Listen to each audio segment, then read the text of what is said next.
بسم اللہ الرحمن الرحیم۔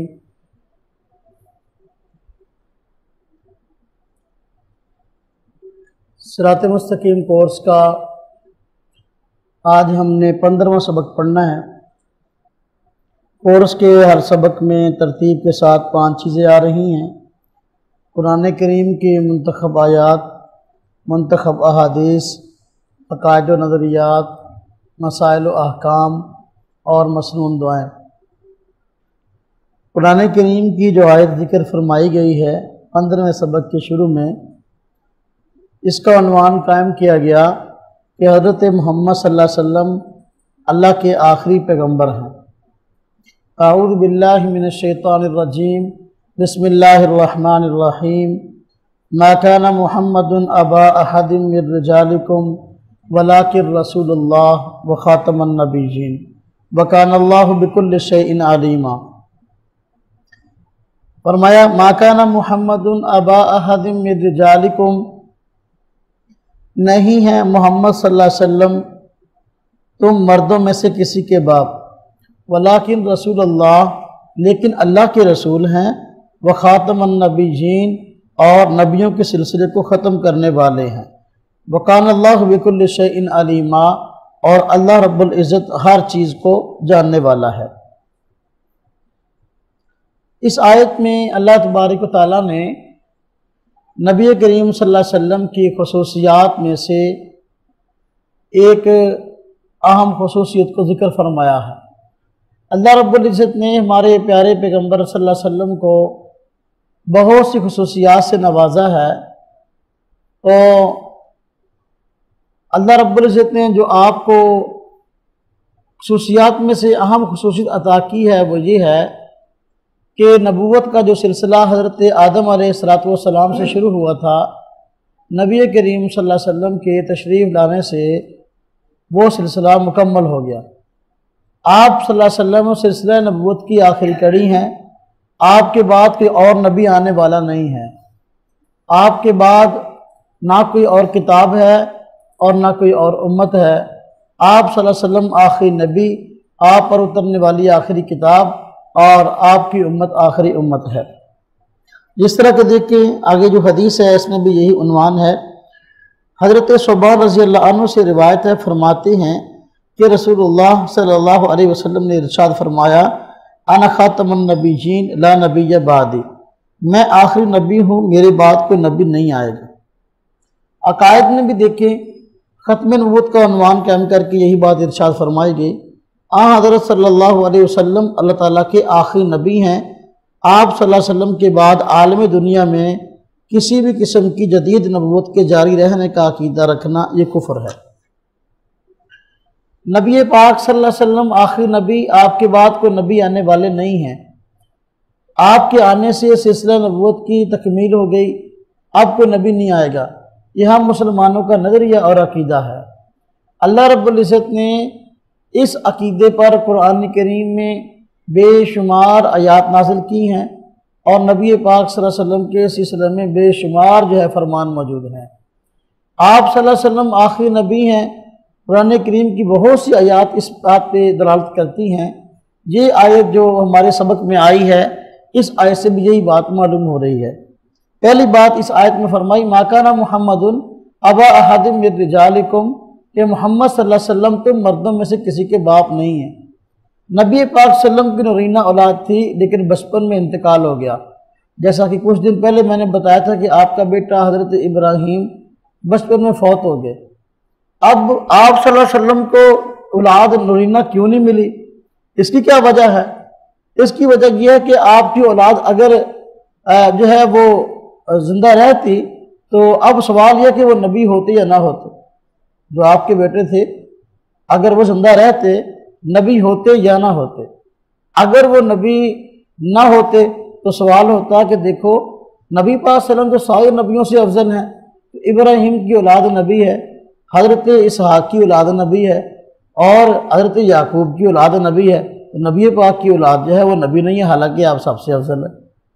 اور اگر وہ نبی ہوتے تو پھر نبی پاک صلی اللہ علیہ وسلم آخری نبی ہیں، اس نظریے اور عقیدے پر صد پڑتی۔ اس لیے رب تعالیٰ نے آپ کی اولاد جو بچپن میں ہوئی اس کا انتقال ہو گیا اور ان کو زندہ نہ رکھا، تاکہ جو ہے یہ سوال بھی باقی نہ رہے کہ آپ کی اولاد نبی کیوں نہیں، اور آپ کا جو منصب ہے خاتم النبیین والا کہ آپ کے بعد کوئی اور نبی نہ آئے گا، وہ منصب بھی اپنی جگہ پر برقرار رہے۔ بات سمجھ؟ فرمایا تم مردوں میں سے کسی کے باپ نہیں ہیں۔ نبی پاک صلی اللہ علیہ وسلم نے ایک صحابی تھے جن کا نام تھا حضرت زید، ان کو اپنا منہ بولا بیٹا بنایا ہوا تھا۔ تو عرب میں رواج تھا جب کسی بچے کو کوئی آدمی منہ بولا بیٹا بنا لیتا تو اس کو حقیقی بیٹے کا منصب دیا جاتا تھا، اور اس کے ساتھ وہی معاملات ہوتے جو حقیقی بیٹے کے ساتھ ہوتے۔ تو شریعت نے آ کر جو ہے، اسلام نے آ کر لوگوں کو اس مسئلے کی کھل کر جو ہے وہ وضاحت کی ہے کہ بھائی جو بیٹا نسبی نہیں ہے، منہ بولا بیٹا بنا لیا گیا، زبان سے کہہ دیا کہ یہ بیٹا ہے، تو وہ کہنے سے حقیقی بیٹا نہیں بنتا۔ یہی وجہ کہ وہ بیٹا اب اگر اللہ آپ کا بھلا کرے، چونکہ وہ حقیقی بیٹا نہیں بنتا، اس لیے سارے مسائل بھی اس کے حقیقی بیٹے والا نہیں ہیں، وراثت میں حقدار نہیں ہوتا، اور بھی اس کے اپنا مثلا جو ہے جو بیوی ہے، تو جس نے منہ بولا بیٹا بنایا ہے تو اس کی جو بیوی ہے اس بیٹے کے لیے غیر محرم رہتی ہے۔ اگر اس بیٹے کی شادی ہو گئی ہے جس کو منہ بولا بیٹا بنایا ہے، اس کی بیوی جو ہے جس نے بنایا، جو اپنا منہ بولا باپ بنا ہے، اس کے لیے وہ غیر محرم رہتی ہے۔ تو یہ مسائل بھی ہیں۔ تو عرب میں یہ سلسلہ تھا کہ منہ بولے بیٹے کو حقیقی بیٹا سمجھتے تھے۔ نبی کریم صلی اللہ علیہ وسلم نے حضرت زید کو منہ بولا بیٹا بنایا، اس رسم کو، اس بات کو ختم کرنا تھا، اس لیے جو ہے اس کے لیے طریقہ کار شدید کی طرف سے یہ آیا کہ حضرت زید، ان کی شادی نبی پاک صلی اللہ علیہ وسلم نے اپنی پھوپھی کی بیٹی حضرت زینب سے کر دی تھی، لیکن دونوں کی آپس میں طبیعت نہیں میری نبھا نہیں ہو پایا، تو حضرت زید نے ان کو طلاق دے دی۔ جب حضرت زید نے ان کو طلاق دی تو نبی پاک صلی اللہ علیہ وسلم نے اس سے نکاح کر لیا۔ جب نبی پاک صلی اللہ علیہ وسلم نے نکاح کیا تو مکہ والوں نے، عرب والوں نے، مشرکین مکہ نے اس بات کا مذاق اڑایا اور کہا کہ دیکھو زید کو جو ہے اپنا بیٹا بھی کہتے ہیں، پھر اس کی بیوی سے اس نے طلاق کی شادی بھی کر لی ہے۔ تو حالانکہ میں نے عرض کیا تھا جو منہ بولے بیٹے ہوتے ہیں وہ حقیقی بیٹے نہیں ہوتے، اس لیے ان کی بیوی جو ہے وہ حقیقی بہو کے حکم میں ہوتی بھی نہیں ہے۔ تو اس رسم کو ختم کرنا تھا، اس لیے جو ہے تکوینی طور پر ایسا معاملہ سامنے آیا۔ حضرت زید نے جب طلاق دے دی، نبی پاک صلی اللہ علیہ وسلم نے حضرت زینب سے خود نکاح کر لیا، تو اس رسم کا خاتمہ ہوا۔ فرمایا ولیکن رسول اللہ، لیکن اللہ کے رسول ہیں آپ، وخاتم النبیین، اور نبی کے سلسلے کو ختم کرنے والے ہیں۔ اللہ کے رسول ہیں، آپ کی رسالت کو بیان کر دیا کہ نبی پاک صلی اللہ علیہ وسلم واقعی اللہ پاک کی طرف سے رسول ہے۔ خاتم النبیین، نبیوں کے سلسلے کو ختم کرنے والے ہیں، جس طرح کہ نبی پاک صلی اللہ علیہ وسلم نے خود فرما دیا انا خاتم النبیین لا نبی بعدی، میں نبیوں کے سلسلے کو ختم کرنے والا ہوں، میرے بعد کوئی نبی نہیں ہے۔ خاتم کا معنی عربی زبان میں مہر ہوتا ہے۔ کیا ہوتا ہے؟ مہر۔ تو مہر جو ہے وہ عام طور پر کسی معاملے میں اس وقت لگتی ہے جب کوئی معاملہ جو ہے وہ اپنے انتہا کو پہنچ جائے، مہر بعد میں لگتی ہے۔ نبیوں کا سلسلہ چلا آ رہا تھا، نبی پاک صلی اللہ علیہ وسلم کو فرمایا کہ آپ نبیوں کی مہر ہیں، مہر بعد میں لگتی ہے، اس لیے جو ہے بلکہ آپ سب سے بعد میں آئے ہیں، اب آپ کی بات کوئی نبی نہیں آئے۔ جس طرح کہ دیکھیں آج کل تو خط لکھنے کا رواج کم ہو گیا، تو پہلے خط لکھنے کا رواج تھا نا، تو اپنا خط لکھنے کے لیے ایسا ہوتا مراحل میں پہلے جو ہے آدمی خط لکھنے والا ایک کاغذ لیتا، اس پہ جو ہے جو اس نے معافی ضمیر اپنا لکھنا ہوتا، کسی اپنے رشتہ دار کو وہ لکھتا، لکھنے کے بعد جو ہے وہ دکان سے جو ہے وہ لفافہ خریدتا، تو اس لفافے کے اندر جو ہے اس خط کو ڈالتا، پھر لفافے کو بند کر دیتا، بند کرنے کے بعد اس کو لیٹر باکس میں ڈال دیتا، اور ڈاک والے پھر اس کو نکالتے، اور نکالنے کے بعد جو ہے پھر اس پر جو ہے ڈاک خانے والے مور لگاتے تھے اس خط پر۔ مور کہاں لگاتے تھے؟ جہاں اس خط کو گوند لگا کے بند کرتے ہیں نا، اس طرح 3 نقروں والا بناتا ہے، تو درمیان میں مور لگاتے ہیں، کچھ اوپر کچھ نیچے، کیوں؟ تاکہ جو ہے اب یہ خط جو ہے کھولا نہ جائے، اس کو کوئی پھاڑے نہیں، اب جس کی طرف لکھا گیا آگے پہنچ کے رہے۔ تو چونکہ مراحل میں سے آخری مرحلہ جو ہے یہاں دیکھو خط کے معاملے میں یہ مہر ہے، یہ اس بات کی تصدیق ہے کہ اب یہ عمل جو خط لکھنے والا تھا یہ مکمل ہو گیا، اب یہ جس کی طرف لکھا گیا اس کو پہنچ جائے گا۔ نبی پاک صلی اللہ علیہ وسلم جو ہیں وہ نبوت کے سلسلے کی مہر ہیں، تو آپ سب نبیوں کے لیے مہر تھے کہ آپ سب نبیوں کے بعد میں آئے ہیں، اب آپ کے آنے سے سلسلہ نبوت ختم ہو گیا، اب کوئی اور نبی نہیں بنایا جائے گا۔ اللہ رب العزت نے نبی حضرت آدم سے جو ہے وہ سلسلہ شروع کیا نبیوں کا، نبی پاک صلی اللہ علیہ وسلم پر اس سلسلے کا اختتام ہوا۔ اب آپ نبیوں کی مہر ہیں، سب نبیوں کے بعد آئے ہیں۔ آپ کے آنے کے بعد سلسلہ نبوت میں جتنے نبی شامل ہیں ان میں سے کسی نبی کو نکالا نہیں جا سکتا۔ خط پر جب مہر لگ جاتی تھی نا جی لفافے پر، اب جو ہے جو چیز خط کے اندر ہوتی تھی وہ اس کو کوئی آدمی باہر نہیں نکال سکتا تھا، اور باہر سے کوئی اور پرچی لکھ کے اس میں ڈال نہیں سکتا تھا، مہر لگنے کے بعد یہ سلسلہ تھا۔ تو اب نبی پاک صلی اللہ علیہ وسلم کے آنے سے یہ مہر لگ گئی، نبیوں کا سلسلہ اب جو ہے آدم سے لے کر نبی پاک صلی اللہ علیہ وسلم تک جتنے نبی ہیں ان کو نبیوں کے صف میں سے کسی کو بھی آدمی نکال نہیں سکتا، کسی اور آدمی کو لا کر نبیوں کے صف میں کھڑا نہیں کر سکتا۔ آپ نبیوں کے سلسلے کی مہر ہیں، آپ کے آنے کے بعد یہ سلسلہ ختم ہو گیا۔ اب آپ صلی اللہ علیہ وسلم کے بعد نہ کوئی نئی کتاب، نہ کوئی نئی امت اور نہ کوئی جدید سلسلہ، آپ صلی اللہ علیہ وسلم جو ہے قیامت تک کے لیے نبی ہیں۔ بات سمجھ میں آئی ہے کہ نہیں آئی؟ جو آدمی جو عقیدہ اور نظریہ رکھے کہ نبی پاک صلی اللہ علیہ وسلم کے بعد بھی نبی آئے گا تو یا کسی نئے نبی کو مانے، وہ دائرہ اسلام سے خارج ہے، اس کا اسلام سے کوئی تعلق نہیں ہے، کیونکہ اسلام نام ہے اس کے بنیادی عقائد و نظریات کو ماننے کا۔ مسلمانوں کا عقیدہ بنیادی نظریہ یہ ہے کہ آپ صلی اللہ علیہ وسلم کے بعد کوئی نبی آنے والا نہیں ہے۔ اب کوئی آدمی اگر اپنے آپ کو مسلمان بھی کہلوائے اور کسی دوسرے آدمی کو نبی بھی مانے تو یہ تو بڑی عجیب بات ہوئی پھر، اس لیے جو ہے ایسا آدمی مسلمان نہیں ہو سکتا۔ یہ مرزا غلام احمد قادیانی، اس نے نبی پاک صلی اللہ علیہ وسلم کے بعد دیکھیں نبوت کا دعویٰ کیا۔ آپ صلی اللہ علیہ وسلم نے ارشاد فرمایا تھا کہ میرے بعد 30 جھوٹے لوگ آئیں گے اور نبوت کا دعویٰ کریں گے، ہر آدمی کہے کہ میں نبی ہوں، لیکن یاد رکھو کہ میں آخری نبی ہوں، میرے بعد کوئی نبی آنے والا، کوئی نیا نبی پیدا نہیں ہوگا۔ آپ نے فرما دیا کہ 30 جھوٹے لوگ آئیں گے، کل منہم یزعم انہ نبی، ان میں سے ہر ایک کہے کہ میں نبی ہوں، یاد رکھو کہ میں آخری نبی، میرے بعد نبی آنے والا نہیں ہے۔ تو ایسے 30 جھوٹے لوگ وقت کے اور حالات کے مطابق جو ہے پیدا ہوتے رہتے ہیں۔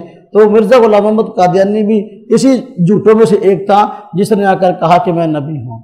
مرزا غلام احمد قادیانی نے یہ دعویٰ کیا تھا نبوت کا، اسی وجہ سے ہماری جو ہے وہ پارلیمنٹ نے ہمارے سرکاری سطح پر مرزائیوں کو کافر قرار دلایا گیا۔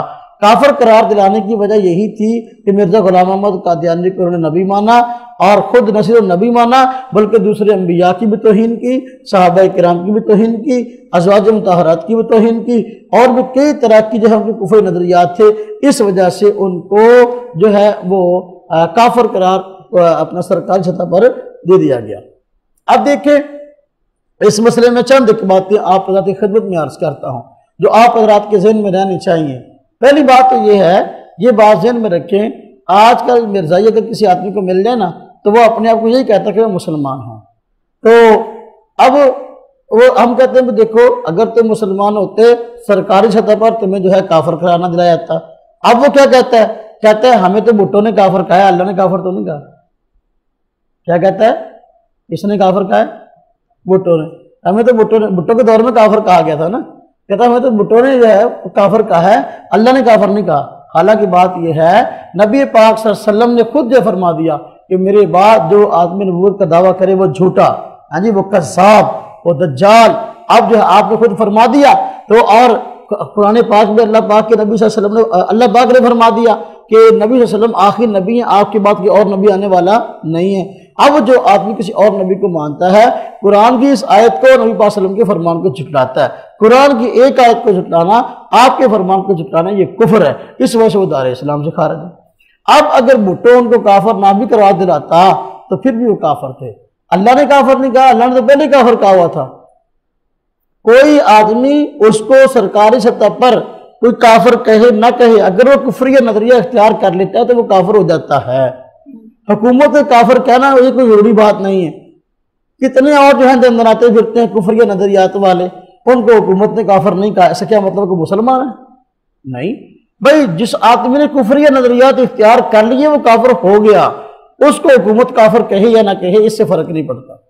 اب دیکھیں ان حضرات کو جب یہ مسئلہ چھڑا مرزائیوں کو کافر قرار دلوانا ہے، اپنی صفائی کا پورا موقع دیا گیا تھا۔ آج وہ کہتے ہیں جی ہمیں جو ہے وہ بدنام کیا گیا، ہماری طرف غلط باتیں منسوخ کی گئی، ہمارے وہ عقائد نظریات نہیں تھے، بالکل جھوٹ بولتے ہیں۔ دیکھو اپنا اللہ آپ کا بھلا کرے، اٹارنی جنرل نے باقاعدہ طور پر، حکومت نے باقاعدہ طور پر ایک مجلس کا کئی دن تک اہتمام کیا 1973 کے اندر جو ہے، اس میں ان کا جو خلیفہ تھا اس وقت مرزائیوں کا، تیسرا خلیفہ مرزا ناصر جو ہے اس وقت موجود تھا، اس کو باقاعدہ لایا گیا اور کہا گیا بھائی دیکھو یہ جو مرزا غلام احمد نے کتابیں لکھی ہیں، یہ جو کفریہ باتیں لکھی ہیں، اگر تم اس کی وضاحت کر سکتے تو ہمارے سامنے وضاحت کرو، اس کی صفائی پیش کر سکتے ہمارے سامنے صفائی پیش کرو۔ لیکن وہ آدمی صفائی پیش نہ کر سکا، وہ ساری رویداد ریکارڈ ہوئی ہے اور وہ آج آڈیو شکل میں ریکارڈنگ کے اندر موجود ہے، شاید نیٹ سے مل جائے، اور اب وہ تحریری شکل میں ریکارڈنگ سے آ گئی ہے، تحریک ختم نبوت کے نام سے ساری کارروائی کہ اس سے کیا سوال کیا گیا مرزا ناصر سے اور اس نے کیا جواب دیا، یہ سارے کے سارے سوالات جوابات چھپ گئے اور اس کا اس کو جواب نہیں آیا، وہ لاجواب ہو گیا۔ اس وجہ سے جو ہے پوری صفائی کا موقع مرزائیوں کو دیا گیا کہ اگر یہ تمہاری بات کفریہ نہیں تو اس کی وضاحت کرو، وہ اس کا کوئی جواب نہ دے سکے۔ اس کے بعد جو ہے حکومت نے سرکاری سطح پر ان کو کافر قرار دلوایا، یہ کوئی ایسی کوئی بات نہیں ہے۔ اب دیکھیں آج مرزائیوں کو کہو کہ بھئی دیکھو تم کافر ہو، وجہ اس کی کہ تم عقیدہ ختم نبوت کے منکر ہو، تو پھر تم نبی پاک صلی اللہ علیہ وسلم کے بعد مرزا غلام احمد کو نبی مانتے ہو، تو وہ کہتے ہیں ہم تو نبی مانتے ہی نہیں، انکار کر دیتے ہیں، جھوٹ بول دیتے ہیں۔ حالانکہ مرزا غلام احمد نے اپنی کتابوں کے اندر جگہ جگہ اپنے آپ کو کہا کہ میں نبی ہوں، میں کوئی نیا نبی نہیں ہے، مجھ سے پہلے بہت سارے ہیں، میں کوئی نیا نبی نہیں، جگہ جگہ اس نے کہا، جگہ جگہ کہا۔ اب دیکھیں یہ باتیں، اس کی اگر میں وضاحت کروں، عرف عام میں کسی آدمی کو یہ بات سمجھانی ہو کہ بھئی مرزا غلام احمد نے دعویٰ نبوت کیا کہ نہیں کیا، یہ بات سمجھانی ہو بڑے آسان الفاظ میں آپ سمجھا سکتے ہیں۔ کوئی اس کا انکار کرے مرزائی، آپ اس کو کہہ سکتے ہیں بھئی دیکھو مرزا غلام احمد قادیانی نے نبوت کا دعویٰ کیا، اس کی پہلی دلیل کہ اس کی کتابوں میں خود اس نے لکھا ہے کہ میں نبی و رسول ہوں، نمبر 1۔ نمبر 2، نبی مرزا غلام احمد قادیانی ہے، نعوذ باللہ تم اس کی بیویوں کو امہات المومنین کہتے ہو۔ کیا کہتے ہیں اس کی بیویوں کو؟ امہات المومنین نبی کی بیویاں ہوتی ہے نا، قرآن پاک میں اللہ پاک نے فرمایا النبی اولا بالمومنین من انفسہم وازواجہ امہاتہم، نبی پاک صلی اللہ علیہ وسلم جو ہے تمام مومنوں کو ان کی جان سے زیادہ عزیز ہے، اور نبی کی جو مائیں ہیں نبی کی جو بیویاں ہیں وہ امت کی مائیں ہیں۔ اب نبی کی بیویوں کو امت کی مائیں فرمایا، اب ہمارے آپ صلی اللہ علیہ وسلم کی جو بیویاں ہیں وہ امت کی مائیں ہیں، حضرت عائشہ، حضرت حفصہ، حضرت سودا، حضرت زینب جو بھی ہیں۔ اب مرزا غلام احمد قادیانی کی بیویوں کو مرزائی کیا کہتے ہیں؟ امہات المومنین۔ اگر تم مرزا قادیانی کو نبی نہیں مانتے تو پھر اس کی بیویوں کو امہات المومنین کیسے مانتے ہو؟ دوسری بات، مرزا غلام احمد قادیانی نے نبوت کا دعویٰ کیا، مرزائی ان حضرات کو جو مرزا غلام احمد پر جو ہے وہ بقول ان کے ایمان لائے، مرزا غلام احمد کو انہوں نے دیکھا، مرزا غلام احمد کے ساتھ رہے، ان لوگوں کو وہ مرزا غلام احمد کے صحابی کہتے ہیں۔ کیا کہتے ہیں؟ صحابی کون ہوتا ہے؟ جو نبی کو دیکھے، جو نبی کی صحبت پائے۔ اگر تم مرزا غلام احمد کو نبی نہیں مانتے تو پھر اس کے صحبت یافتہ افراد کو صحابی کیسے کہتے ہیں؟ بات سمجھ آئیے؟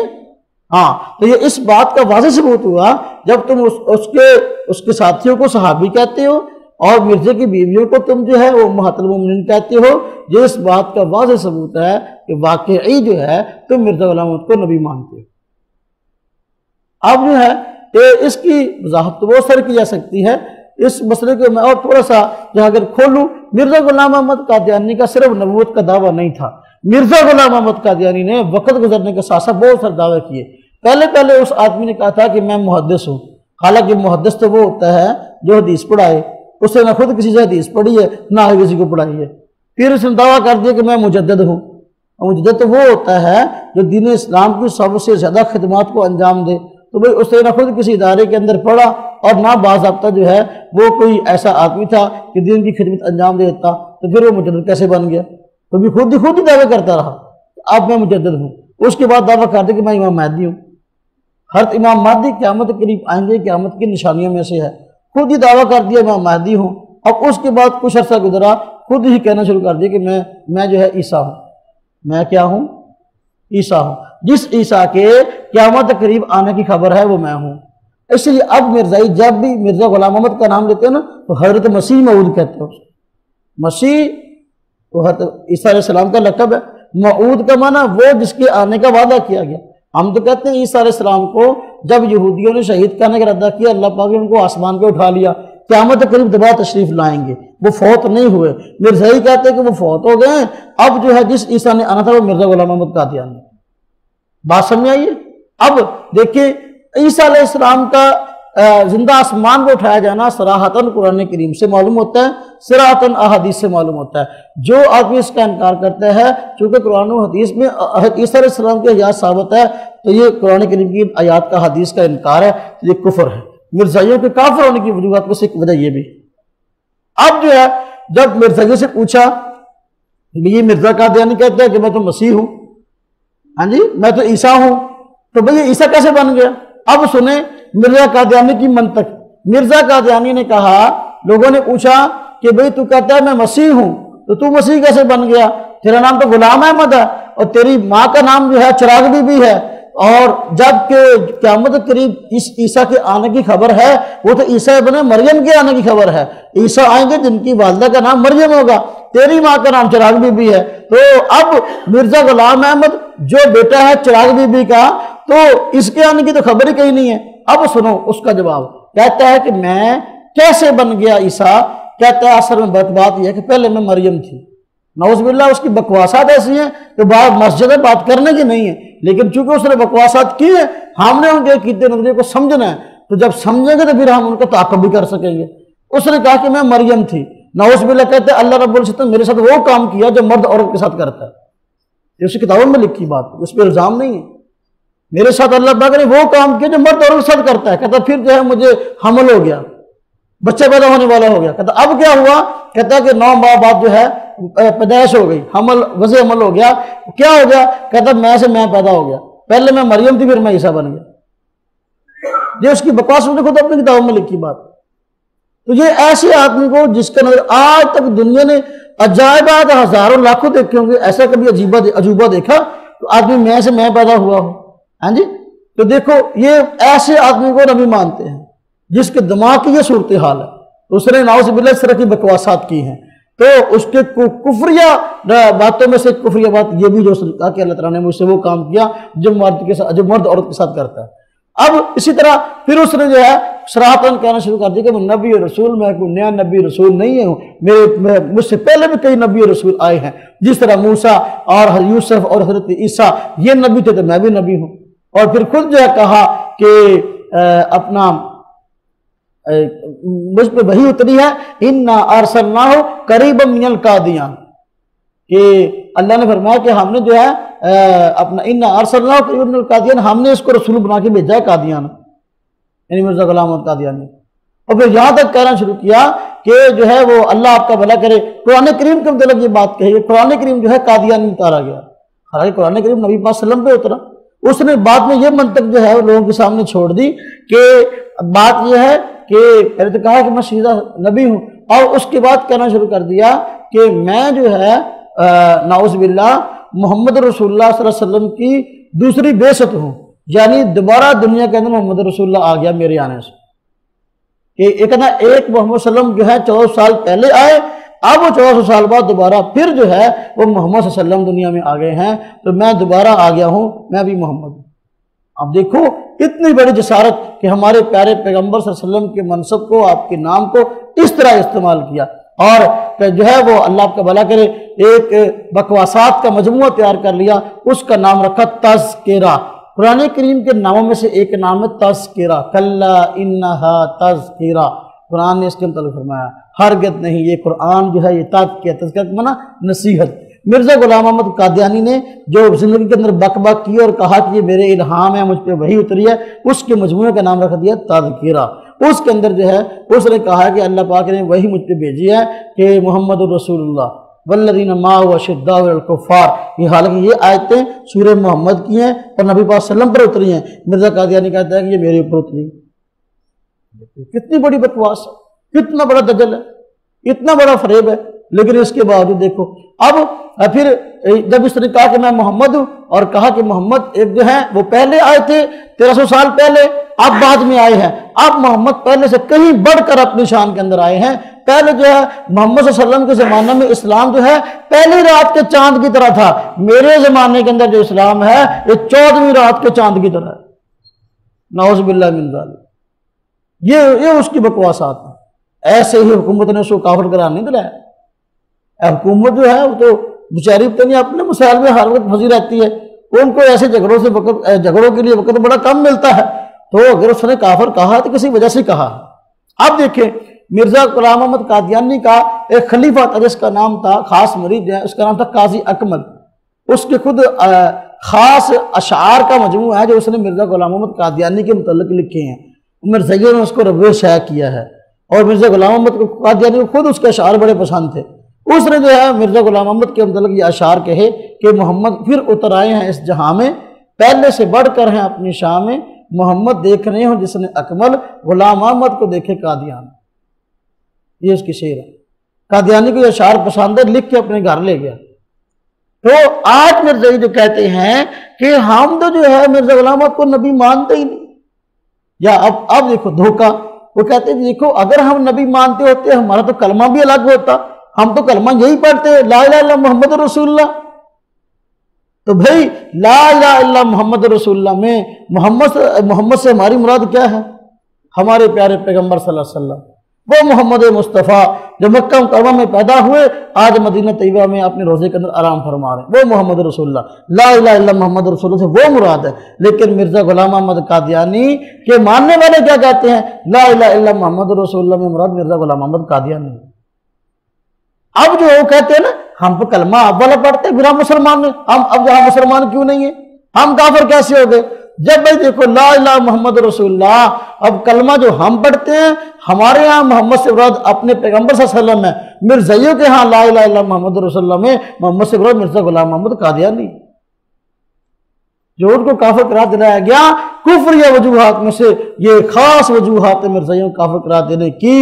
اس لیے جو ہے اب وہ اس لیے تو مرزا غلام احمد قادیانی کے بیٹے نے بھی کہا نا کہ دیکھو جب محمد رسول اللہ کے دو بیستے ہیں، 600 سال پہلے بھی آیا بعد میں بھی آیا، تم کہتے ہو اگر مرزا غلام احمد نبی ہے تو تمہارا کلمہ الگ کیوں نہیں؟ تو کہتے ہیں دیکھو محمد رسول اللہ جب نام مرزا غلام احمد قادیانی کا بھی ہے تو ہمیں الگ کلمہ بنانے کی ضرورت ہی نہیں۔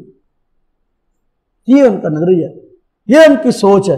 آج لوگ ہمیں کہتے ہیں مرزائی جو ہے نماز پڑھتے ہیں تم کافر کیوں کہتے ہو، مرزائی جو ہے وہ روزہ رکھتے ہیں تم کافر کیوں کہتے ہو، مرزائی جو ہے حج کرنے کی اجازت دو تم کافر کیوں کہتے ہو؟ ہم کہتے ہیں اس لیے کافر کہتے ہیں کہ نماز روزہ یہ اعمال ہے، اعمال کا نمبر بعد کا ہے، نظریات کا نمبر پہلے ہے۔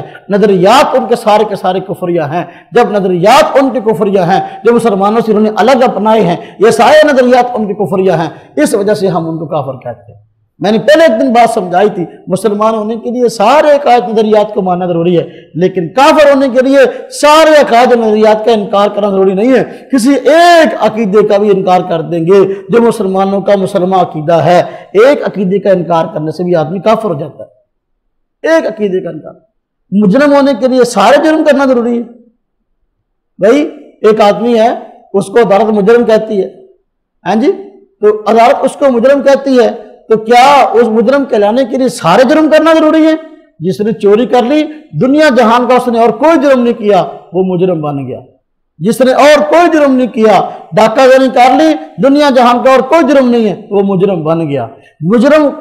اب مجرم کہلانے کے لیے صرف ایک جرم کر لینا کافی ہے، باقی چاہے وہ سارے دنیا کے جرموں سے جو ہے وہ بری ہو تو اس کو مجرم کہتے ہیں۔ لیکن جرم سے پاک ہونے کے لیے سارے کے سارے جو ہیں وہ جرم ان سے پاک ہونا ضروری ہے۔ تو مسلمان کے رہنے کے لیے سارے کے سارے عقائد نظریات کو اپنانا ضروری ہے۔ کافر ہونے کے لیے ایک عقیدہ کفری اختیار کر لیں گے آدمی کافر ہو جائے گا۔ بیمار بننے کے لیے ساری بیماریاں لگنی ضروری ہے۔ مریض کسے کہتے ہیں؟ جنہوں ساری بیماریاں لگیاں ہوں، وہ دل دا ہی مسئلہ ہوئے، انہوں بخار بھی ہوئے، وہ سر بھی دکھدا ہوئے، وہ پیٹ بھی خراب ہوئے، انہوں سارے مسئلے ہو جان اتاؤ بیمار ہوندہ نہیں۔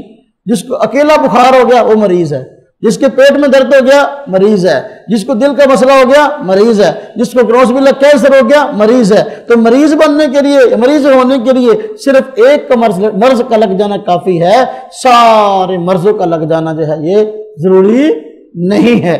اسی طرح کافر ہونے کے لیے، یہ کفر جو ہے یہ ایک مرض ہے، تو یہ کافر ہونے کے لیے سارے کے سارے کفریہ عقائد کو اختیار کرنا ضروری نہیں ہے۔ ایک عقیدہ بھی کفریہ اختیار کر لیا انسان کافر ہو جائے۔ بات سمجھ میں آئی کہ نہیں آئی؟ ہاں جی حضرات، سمجھ گئے بات کو؟ اچھا، مسائل و احکام۔ نماز کے واجبات، کل ہم نے پڑھے تھے نماز کے فرائض، نماز کی شرائط، تو آج نماز کے واجبات، وہ کام کہ نماز میں جن کا خیال رکھنا واجب ہے۔ نمبر 1، اللہ اکبر کے ساتھ نماز کو شروع کرنا۔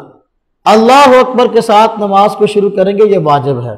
اگر اللہ اکبر کے ساتھ شروع نہ کیا، واجب چھوٹ گیا اور سجدہ سہو واجب ہو جائے گا۔ نمبر 2، فرض نماز کی پہلی 2 رکعتوں کو قرات کے لیے مخصوص کرنا۔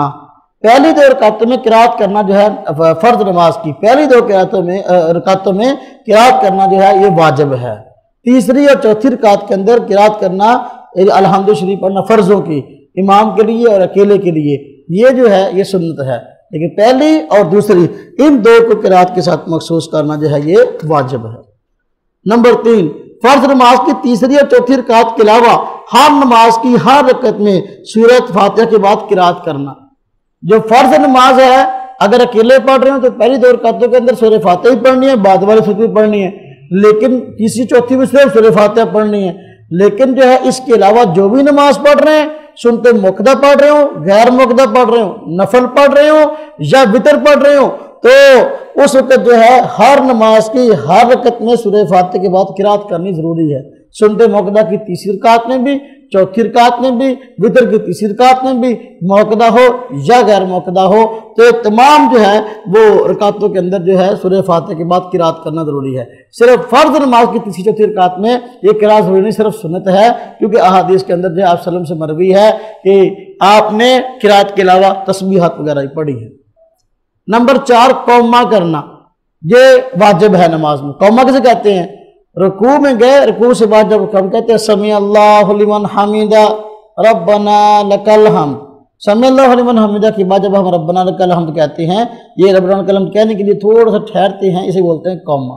سجدہ میں جانے سے پہلے رکوع سے اٹھ کر جو تھوڑا سا وقفہ ہوتا ہے کھڑے ہو کر، اسے قومہ بولتے ہیں۔ یہ قومہ واجب ہے، اس کو چھوڑ دیں گے سجدہ سہو واجب ہوگا، نہیں کریں گے نماز نہیں ہوگی۔ نمبر 5، جلسہ کرنا، یعنی 2 سجدوں کے درمیان بیٹھنا، یہ جلسہ کرنا ہوتا ہے۔ جلسہ جڑا آپ کرانا ہونے کا بات سمجھ آئی؟ تو کوئی جلسہ کرنا واجب ہے، جلسہ ہونا چاہیے، نہ بھی ہوگا خیر ہے۔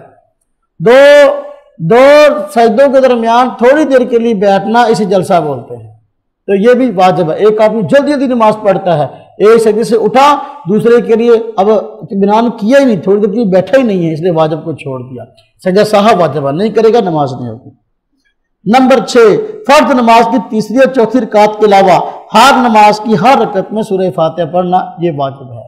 فرضوں کے اندر آگے آ رہی ہے تفصیل کہ مبتدیہ اس کے اندر قرات ہے ہی نہیں تو خاموش رہے گا، لیکن امام جو ہے وہ پہلی 2 رکعتوں میں قرات کرے گا، تیسری چوتھی رکعت میں جو ہے وہ فاتحہ پڑھنا جو ہے یہ سنت ہے، واجب نہیں ہے۔ نمبر 7، سورہ فاتحہ کو باقی قرات سے پہلے پڑھنا، یعنی نماز کے اندر جب نماز پڑھنی ہے تو پہلے سورہ فاتحہ پڑھنی ہے، بعد والی سورت قل هو اللہ وغیرہ بعد میں پڑھنی ہے، یہ واجب ہے۔ اگر الٹ کر دیا معاملہ تو سجدہ سہو واجب ہو جائے گا۔ تعدیل ارکان، یعنی نماز کے ارکان کو اطمینان کے ساتھ، سکون کے ساتھ ادا کرنا، یہ نماز کے واجبات میں سے ہے۔ جلدی جلدی ٹھونکے جو آدمی مارے گا اس کی نماز جو ہے وہ اپنا کہہ لو کہ واجب الاعادہ ہے، نماز کو دوبارہ پڑھنا چاہیے، اطمینان کے ساتھ نماز پڑھے۔ قعدہ اولا کرنا، 4 رکعتیں ہیں، 4 رکعتوں کے بعد دوسری رکعت میں اتحیات کے اندر بیٹھتے ہیں، اسے قعدہ اولا بولتے ہیں۔ یہ قعدہ اولا واجب ہوتا ہے، اگر کوئی آدمی قعدہ اولا کو بھول کر چھوڑ دے سجدہ سہو واجب ہے، نہیں کرے گا نماز دوبارہ پڑھنی پڑے گی۔ نمبر 10، 2 قعدوں میں اتحیات پڑھنا، دونوں قعدوں کے اندر، جب دوسری رکعت میں اتحیات کے اندر بیٹھے ہیں اس وقت بھی اتحیات پڑھنی ہے، چوتھی رکعت میں قعدے کے اندر بیٹھے اس وقت بھی اتحیات پڑھنی ہے، اتحیات دونوں کے اندر پڑھنا واجب ہے۔